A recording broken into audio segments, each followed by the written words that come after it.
அன்னைக்கு ஒரு நாள் காலையில எங்க ஏரியால பனிமூட்டம் ரொம்பவே ஜாஸ்தியா இருந்தது. பார்க்கறதுக்கே ரொம்பவே அழகா இருக்கே அப்படின்னு சொல்லிட்டு அந்த அலையெல்லாம் கவர் பண்ணி ஒரு ஷார்ட்ஸா இதுக்கு முன்னாடி ஒரு வீடியோவா போட்டிருக்கேன்.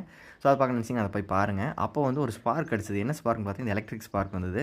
அது அந்த பறவை போனதுனால வந்ததா? இல்ல ஏதாவது லூஸ் கான்டாக்ட்டா எனக்கு தெரியலையே! சம்திங் ராங்கா இருக்கே! அப்படின்னு சொல்லிட்டு நானும் அத பார்த்துட்டு இருந்தேன். நெறைய ஸ்பார்க்ஸ் வர ஆரம்பிச்சது. சரி ஓகே நம்ம இன்ஃபார்ம் பண்ணிருவோம்ன்னு சொல்லிட்டு ஈபி மேன் இன்ஃபார்ம் பண்ணும்போது அவர் என்ன சொன்னார்ன்னா, 2 நாளா மழை பெஞ்சதுனால இந்த மாரி ஸ்பார்க் வர்றது சகஜம் தான் தம்பி. நாங்க என்னன்னு பார்க்குறோம்ன்னு மாரி சொன்னாரு. நானும் நெட்ல தேடி பார்த்தேன். ஏன் இந்த மாரிலாம் நடக்குது அப்படின்னு சொல்லி அந்த கரண்ட்ட பத்தி பார்க்கும்போது தான் நெறைய நியூஸ் இந்த மாரி அசம்பாவிதங்கள் லைக் ஈவன் மின் வாரிய ஊழியர்களுக்கே நெறைய பேர் தாக்கி பாதிக்கப்பட்டிருக்கிற நியூஸ் எல்லாமே நானும் நெறைய பார்த்தேன். ஸோ இது எல்லாருக்குமே நெறைய பேருக்கு ஆல்ரெடி தெரிஞ்சிருக்கலாம். பட் இருந்தாலும் தெரியாதவங்க தெரிஞ்சுக்கிட்டும், தெரிஞ்சவங்க ரிமைண்ட் பண்ணிக்கிட்டும் அப்படிங்கிறக்காக ஒரு அவேர்னஸ் வீடியோ இத நான் போட்டிருக்கேன். பிகாஸ் ஏன் இந்த மாரி அவசகுனமான ஒரு வீடியோ போட்டிருக்கேன் அப்படின்னு கேட்டிங்கன்னா, இது வந்து அவசகுனம்னு நினைக்கக்கூடாது.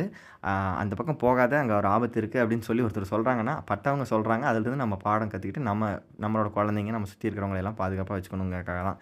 ஏன்னா ரீசென்ட்டா இப்பவே கன்னியாகுமரியில ஒரு கரண்ட் ஷாக் நியூஸ் பார்த்துருப்போம். அந்த அளவுக்கு எலக்ட்ரிக் கரண்ட்ங்கிறது ரொம்பவே ஆபத்தான ஒரு விஷயம். ஈவன் கர்ச்சீஃப் எடுக்க போய் ஒருத்தர் இறந்துட்டாருன்னு பார்க்கும்போது எல்லாமே ரொம்பவே கஷ்டமா இருந்தது. அந்த ஸ்பர் ஆஃப் த மொமெண்ட்ல நமக்கு தோணாது. டக்குனு அது எடுக்க தான் போகும். அந்த அளவுக்கு நம்ம கரண்ட் எங்கெல்லாம் இருக்குதோ, அங்கெல்லாம் ரொம்பவே கவனமா பார்த்து கையாளணும். ஈவன் நம்ம அன்றாடம் பயன்படுத்துற எலக்ட்ரிக் எக்யூப்மெண்ட்ஸையே ரெகுலரா பயன்படுத்துறதானேன்னு அசால்ட்டா இல்லாம, ஒவ்வொரு தடவ அது யூஸ் பண்ணும்போதும் பார்த்து கேர்ஃபுல்லா கையாளணுங்கிறத ஞாபகத்துல வச்சுக்கணும். நம்ம சில டைம்லாம் குளிச்சுட்டு வந்து ஈர கையோடவே ஃபோன சார்ஜர்லேருந்து கழட்டுறதாகட்டும், ஃபோன் சார்ஜ் போட்டுட்டே ஃபோன் பேசுறதாகட்டும், அதனால நெறைய பெரியவங்கலேருந்து குழந்தைங்க வரைக்கும் அதனால இறந்துருக்காங்க, பாதிக்கப்பட்டுருக்காங்கன்னு பார்க்கும்போதெல்லாம் ரொம்பவே கஷ்டமா இருந்தது. இத விட வாட்டர் ஹீட்டர்லாம் நீங்க பயன்படுத்துறீங்க அப்படின்னா, அத ஹீட்டர் ஆன் பண்ணிட்டே குளிக்காம, ஹீட்டர ஆன் பண்ணி கொஞ்ச நேரம் விட்டுட்டு சூடானதுக்கப்புறம் ஆஃப் பண்ணிட்டு குளிங்க. தண்ணியும், கரண்ட்டும் ரொம்பவே மோசமான ஒரு காம்பினேஷன்.